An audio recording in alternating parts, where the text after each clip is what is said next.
Hello and welcome to another edition of Cooking with Steam. I am Monty McAllister and you've joined us for our special Jules Verne edition, which is going to be released here on February 8th on Jules Verne's birthday. So our theme of Cooking with Steam here will have a Jules Verne theme. And one of the things that we're going to be doing here is cooking with our Instant Pot. And let me go ahead and hit saute here so I can get it all warmed up. Beep. Okay. And I'm going to be cooking an Instant Pot chicken biryani. So in around the world in 80 days, it's beeping, around the world in 80 days, Phileas Fogg went through Bombay and went through Calcutta, so I'm going to celebrate that with a chicken biryani. So the first thing that we need here is to get our Instant Pot to press saute to get it all nice and hot so we can saute our chicken here. And what I do have is you can have 4 to 5 chicken thighs or chicken drumsticks work the best for the best flavor for that. And what I'm going to put here in the Instant Pot is you can use butter, you can use ghee. Well, I'm just going to use some olive oil here so I can brown the chicken. So you'll want to put about a tablespoon or 2 of oil, enough to coat that, so our chicken will be browned. Okay. And let me go ahead and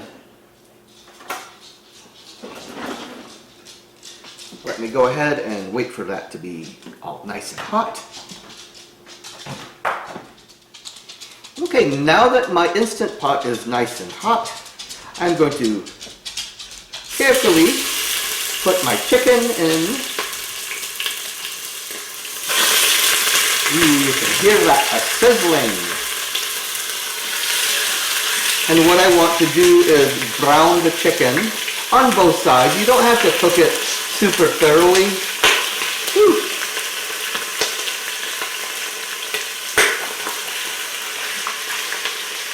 But just enough so we can get some browning. So we'll be back when the chicken is browned.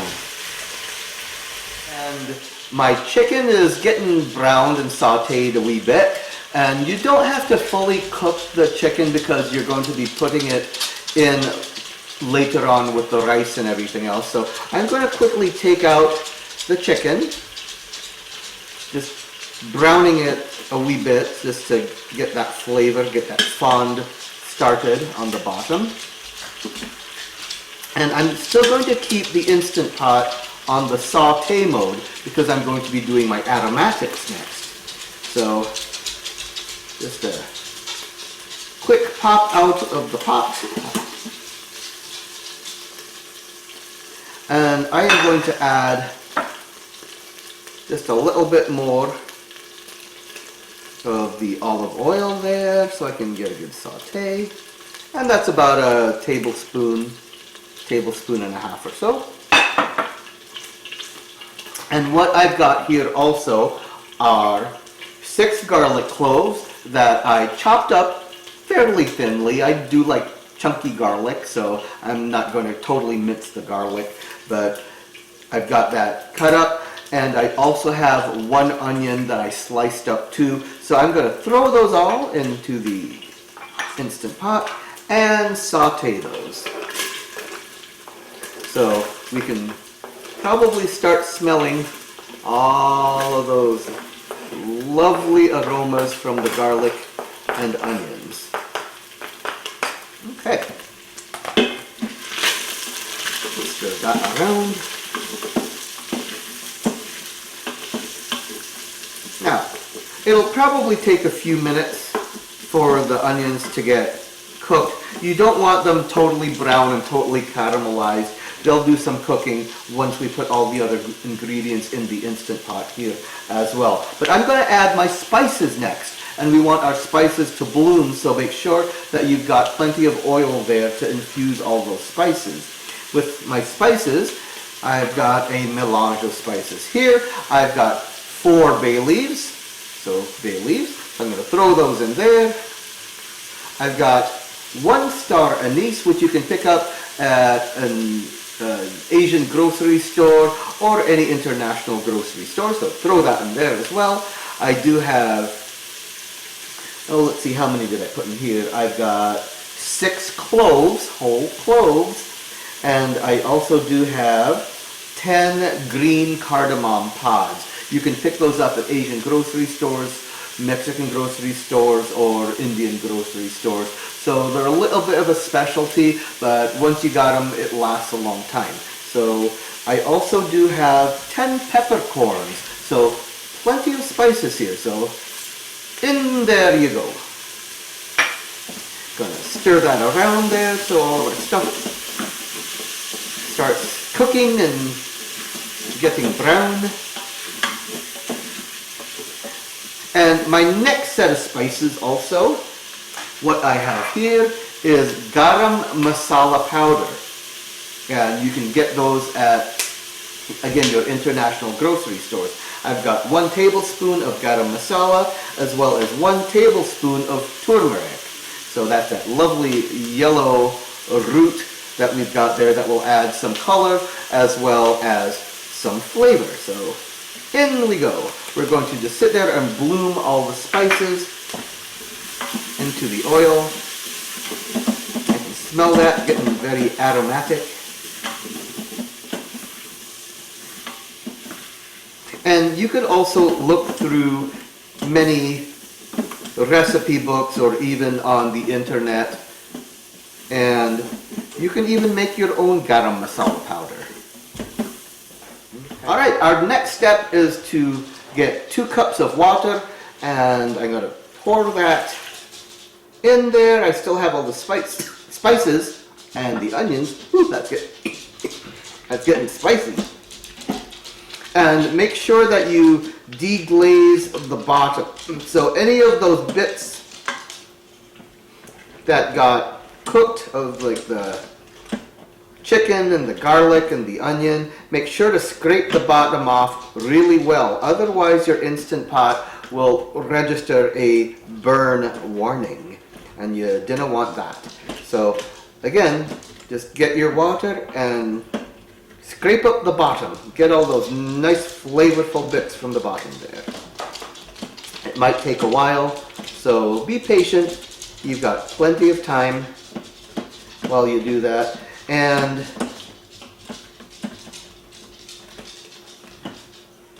we'll go ahead and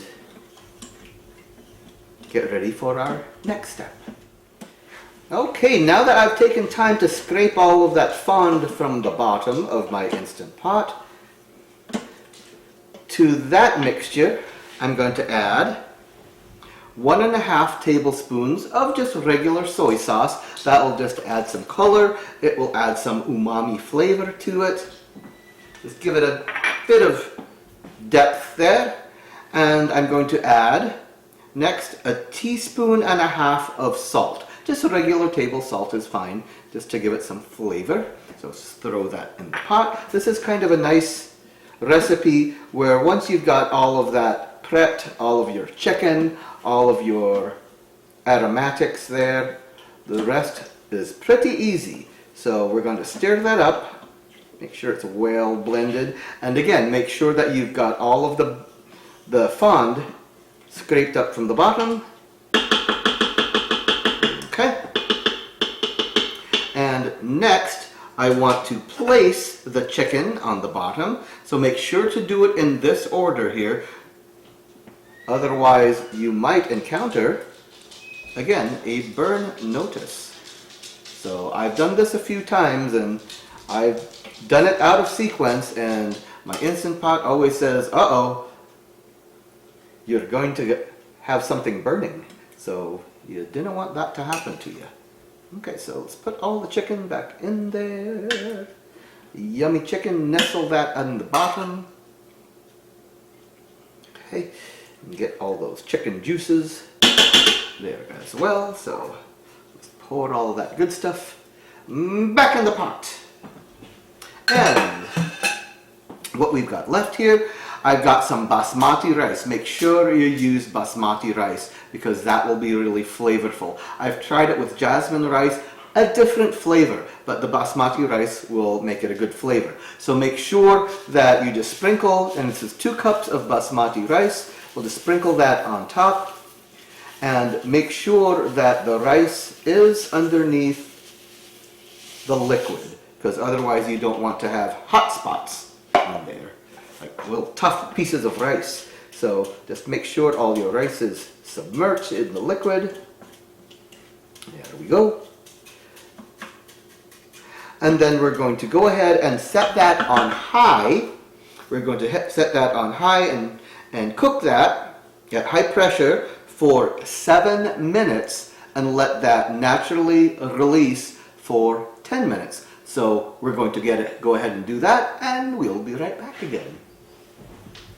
Now, again, to recap, we've had it on high pressure cooking for 7 minutes, and then I let it just do a natural release for 10 minutes, and make sure your pressure's down, and open up the Instant Pot. Ooh, look at all that steam. Steampunks like steam.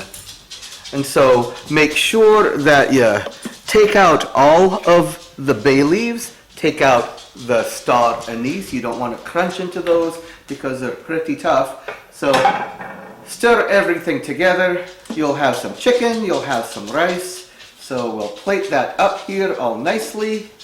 Get a nice mound. Get some good chicken as well. And then make sure to finish it off, garnish it with some cilantro. And if you've got any other spices that you want to add or some salt, feel free to do that at your own discretion. Greetings, steampunks. Welcome to my kitchen for another episode of Cooking with Steam. Today I am honoring Jules Verne's birthday and one of his stops on his Around the World in 80 Days novel, which was Paris and France. And I am making for this part of the journey beef bourguignon. I am starting with the beef bourguignon recipe in Instantly Delicious, but I am changing it up a bit because I like the Julia Child version better, and I'm going to make it less Americanized and more Frenchified. Ingredients include flour with salt and pepper, sliced garlic, onions, thyme, shallots, sliced mushrooms, baby carrots, red wine, beef broth, bacon, and beef. I am starting by putting a little bit of olive oil in the pot and push the saute button. I like to put a little olive oil in there because I think when you start adding your other ingredients, things don't stick as badly. Then we add bacon. There's about 3 strips of bacon that has been diced up. While that is cooking, I have a bag that has 1/4 of a cup of flour, a 1/2 teaspoon of fresh grated black pepper, and a 1/2 teaspoon of salt. And into that I am adding about 1.5 pound and a quarter of beef in 1-inch cubes. I used a round. You can use chuck, you can use round. Now I am shaking this up to coat my beef in that mixture of flour, salt, and pepper.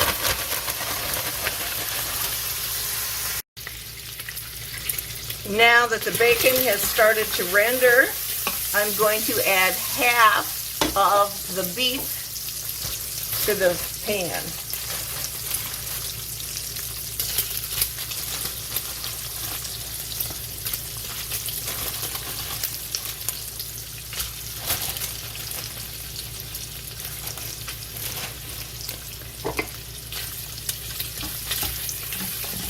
And we want to brown our beef on all sides.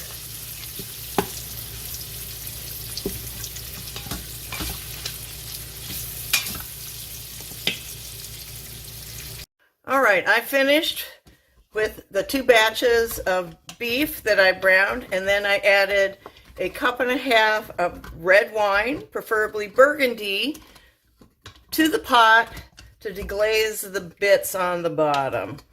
Now I'm adding a 1/4 cup, half cup of beef broth. Adding back in the beef and the bacon that I have browned. Then next is baby carrots. This is 3/4 pound of baby carrots. They have been washed and rinsed and drained. Our next ingredient is sliced mushrooms. This is a 1/2 pound of sliced button mushrooms, fresh. You can use the baby bellas, but I just used the regular white buttons this time.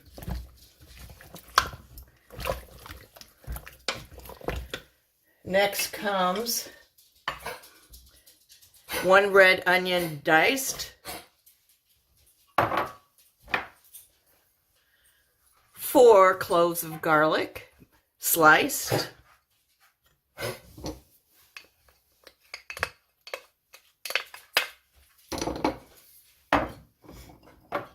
6 shallots. Some of them are halved, some of them are quartered, depending upon the size. And our final ingredient is 2 teaspoons of dried thyme leaves. This is an amazing addition to this dish. I think it makes it all smell so wonderful. So I'm going to give it a little stir here. So we've got our beef, our onions, our carrots, our shallots, our garlic, a little bit of beef broth, a lot of red wine. And one last ingredient. This is one that Julia Child adds that I like to put in mine. And that is some tomato paste.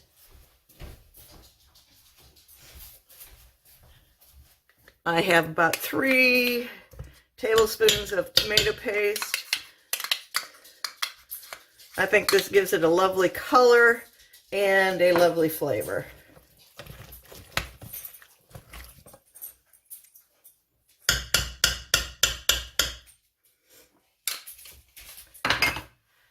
So we're going to give this a little stir.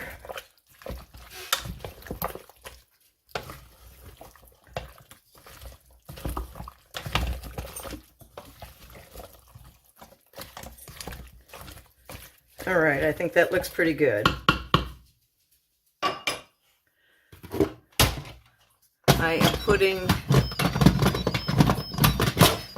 the lid on, making sure the valve is sealed, and I am doing manual entry for, let me double check, 23 minutes. So I'm setting my thing to 23 minutes and it's off and cooking. All right, so my pot has told me that it is done, and I will now release the pressure valve. This is the exciting bit.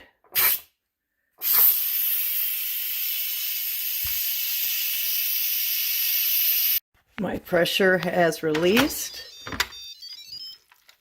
and there's our first look at our beef bourguignon. Here is our beef bourguignon. It's nice and thick with big pieces of meat and carrots. I am going to ladle it into a bowl which has some egg noodles in the bottom. You can also, if you would care to, serve this with some mashed potatoes.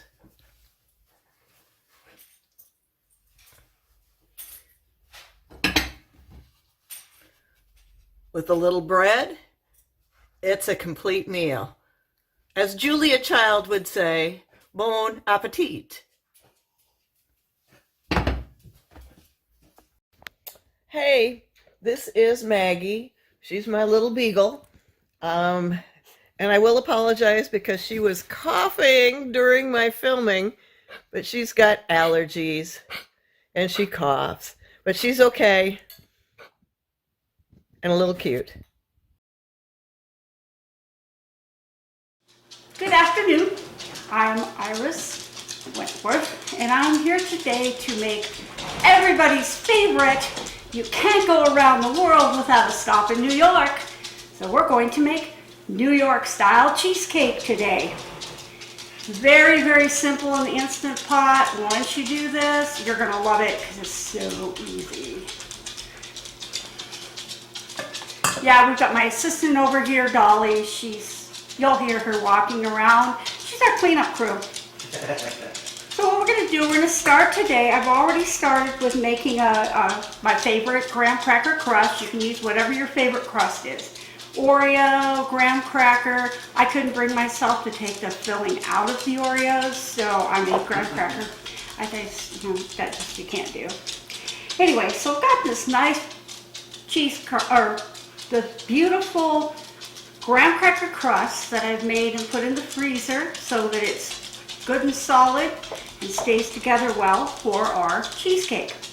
So we're going to start with 3 8-ounce packages of cream cheese and 3/4 of a cup of sugar. We're going to put those together and we're going to mix it up. And it's about a minute. Now you don't want to overbeat it. That's the key to cheesecake, is do not overbeat it. You also need to make sure everything is at room temperature. So all your cream cheese, your sugar, your eggs, your sour cream, everything is at room temperature. Now you'll want to mix it up well. And generally this takes about a minute, minute and a half to get it all mixed up nicely. You'll want to stop partway through, scrape down your bowl, and make sure that everything gets mixed very, very well, but not overmixed. So we'll go ahead here, mix it up a little bit more.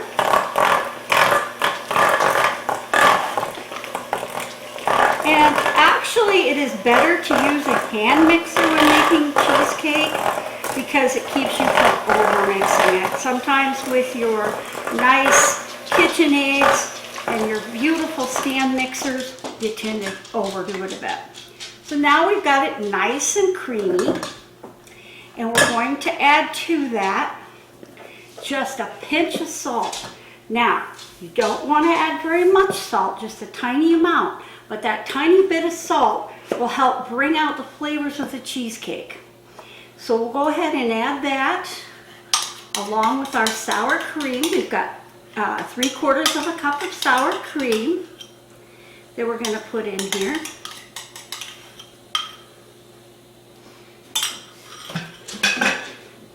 And then we're going to put in 2 tablespoons of vanilla extract. Now, I personally like the Mexican vanilla. Yes, it's Pinsy's. I find you can make your own vanillas, you can do whatever you like, but use pure. And then I will put in 2 teaspoons of the vanilla. But it's very important to use a high quality vanilla because that's where your flavor comes from. Using an artificial just does not bring out those wonderful flavors. So going to go ahead and mix this up. Alright, so you can see it's nice and creamy. Then we're going to take our eggs and add them one at a time. Cracking it into a bowl. This is a bowl I have the sugar in, so it's okay. It's compatible. We'll put them in one at a time. And there again, they've got to be at room temperature.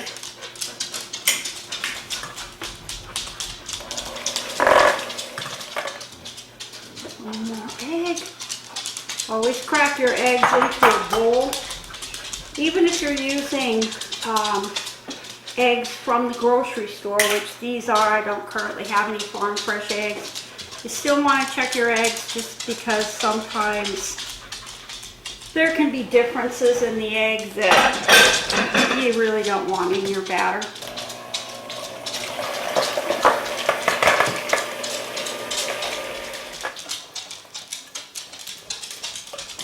One last quick stir. Pour it into our pan.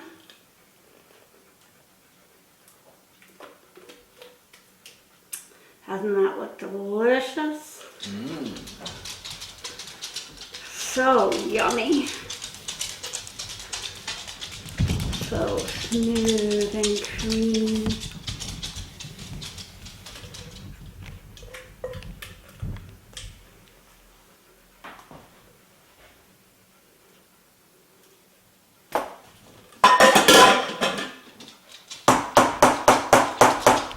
Smooth it out.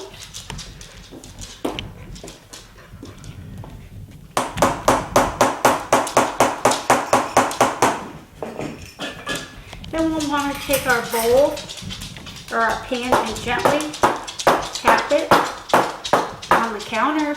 That gets out all the air bubbles so you don't have big bubbles in your batter, and it helps it to bake better. So we're going to take it over here to our Instant Pot. We're going to add 1 cup of water to the bottom of our pot. Then we're going to get the extra batter off our fingers. Cover our cheesecake with foil. Then we put it in our little sling and very gently pick it up and very slowly and gently put it into our pot. We'll put our lid on, seal it, and then we're going to put it for on high pressure for 45 minutes. And then we'll be back with the cheesecake. So now that we've had our Instant Pot, we've cooked our cheesecake, we've removed it from the Instant Pot, put it in the refrigerator to chill and firm up. We can now release it. Maybe. There it goes. We have here a lovely little cheesecake. But New York cheesecake has something a little special with a little sour cream topping that we put on before we put our delicious strawberries. And we have a half a cup of sugar. Half a cup of sour cream with 3 tablespoons of sugar. And then we add 1 teaspoon of vanilla.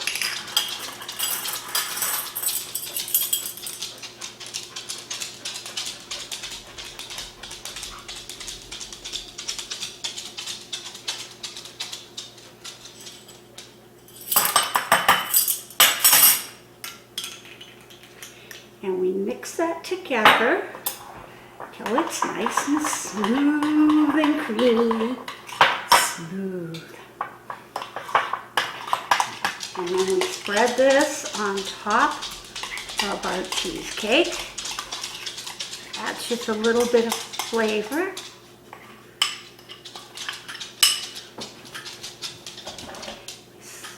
To the edge. Now, we can eat it now, or we can have it for dessert. Dessert. I say we wait for dessert. So we'll set this little beauty back in the refrigerator. I've got some strawberries here from last summer that we'll be putting on top of it. We're going to go ahead and set this in the fridge. We're going to slice up our cheesecake, our New York cheesecake. So we're going to cut us a nice sliver. These are very rich. It's very thick and very decadent. Okay. Alrighty. We're going to lift this up. We can get it out underneath. Okay, when you're putting the crust into the pan, you put a piece of parchment paper. Yes, there is a piece of parchment paper in the bottom that keeps it from sticking, makes it easier to take out. We're going to put our lovely cheesecake, and we're going to put some lovely strawberries from last summer's wonderful harvest on top. Oh, you got to get lots of them. And that wonderful strawberry juice. So there's some in every bite. And then we're going to put a nice big dollop of whipped cream on the top, and one little strawberry on the top of that to make it all right. There we go. A lovely piece of strawberry New York cheesecake. Yum! Hello, I'm Hugo Camilio Winkelshan, and today we're cooking with steam, and I'm going to cook a French onion chicken.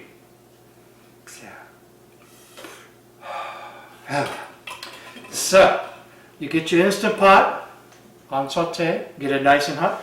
Yep, it feels hot. My recipe says add butter. I'm going to go a little health conscious and add a little olive oil. No Popeye though. And then you take, what is it? 4 medium onions. Mine were a little small, so I got bigger ones and chopped them up and put them in there. And have that. Give them a little stir. Now, what is interesting about this recipe, you will notice that the recipe, you do not add any water at all. I know most people are going, but it's gonna burn, Hugo. Well, let it burn. Oh. So we stirred up the onions. I hope you like onions. I like a lot of onions. So we let them cook a little bit. Now, since we have the onions in there now, we're going to add our baking soda, 1 teaspoon of kosher salt and pepper. And so we're going to add all that to that. And it's a stir every 4 minutes to make sure everything's getting all nice and crumbly and sauteed. Ooh, sexy, is it not? So, we let that go. Now, it says to pound your chicken breast. I'm lazy. No pounding here. We're just going to let the chicken breast, prepared it, ready to go. I don't want to do that. So, we're going to let this stir some more, and I'll be right back. So, now we're back. Now I will add the beef bouillon to the onions. Get that stirred in there. It's still cooking and sauteing, so letting loose a lot of the water. As I said earlier, we're not adding any water. This is very weird for me too. I know. So, so now we're going to season our chicken. I've got Italian seasoning, thyme, kosher salt, and some fresh pepper, and just sprinkle it on the chicken. Professor Hugo, you're using Italian seasoning for French onion? I only follow the recipe. How very international. Maybe the French people like Italians. I don't know. Perhaps. I never even thought about Monty's. Shame on you, making me think. I don't think when you cook in an Instapot. I don't like to think. You could have used French seasoning like herbs de Provence. Oui, oui. I don't have any C'est of vrai. that false. Ah. Okay, we got a lot of seasoning on there. Yay! Everything's good. Seasoned up, seasoned. There we go. Alright, so we got the boneless chicken, we got the brie. So now, well, I said I'm not going to pound my chicken, so, ooh, look at those onions have cooked down a lot. Well, yes. So now, we're going to take the chicken and put it right on top of the onions. Let them cook.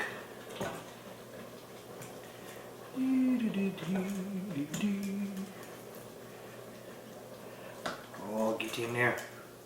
One more.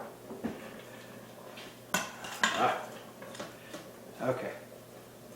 Now that our chicken, extra spices. We got spices in there. So, now we're going to put our pot lid on and secure it. And we're going to cover, make sure the valve is set to this. Yeah, you don't want to forget to change that.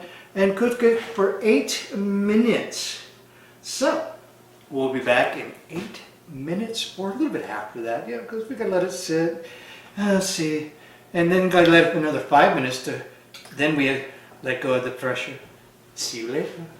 Hello, welcome back. My chicken is done. So now we're gonna release the pressure. Oh, there's no more pressure. No facial for me today. Oh, there's a facial, yeah. We like steam, because we're steam punks. Steam! All right, so next thing we're gonna do is we're gonna take the chicken out and put it on a pan. It's amazing, look at all this liquid in there. Wow, it's a lot of liquid. It's like magic. Magic, where did it all come from? I don't know. The ether. So, and one more. Okay. So now we're going to put Swiss cheese on top of the chicken. And we're going to leave one off because we have somebody here who does not like stinky cheese. I don't know why. Who could that be, Professor? His initials are Monty McAllister. I leave the big one for you. Okay, thank you. All right. Then we're going to put it in the oven, unbroil, and let it broil for 3 minutes. We'll be right back. So, we have had our chicken in the broiler cooking, melted the cheese. So now I'm going to take a nice baguette, all sliced up, and pour some of this over the chicken. Oh, look at that. And what is really surprising, there is a lot of liquid in there. So there you go, French onion chicken. Courtesy Professor Hugo Eaglejack. Well, Thank you again for joining us on our third edition, our Jules Verne edition of Cooking with Steam. So we'd like to raise a toast to Jules Verne. Happy birthday, Jules Verne! yeah, salud. And the best part of this is we get to eat. Oh my. So enjoy! Yum.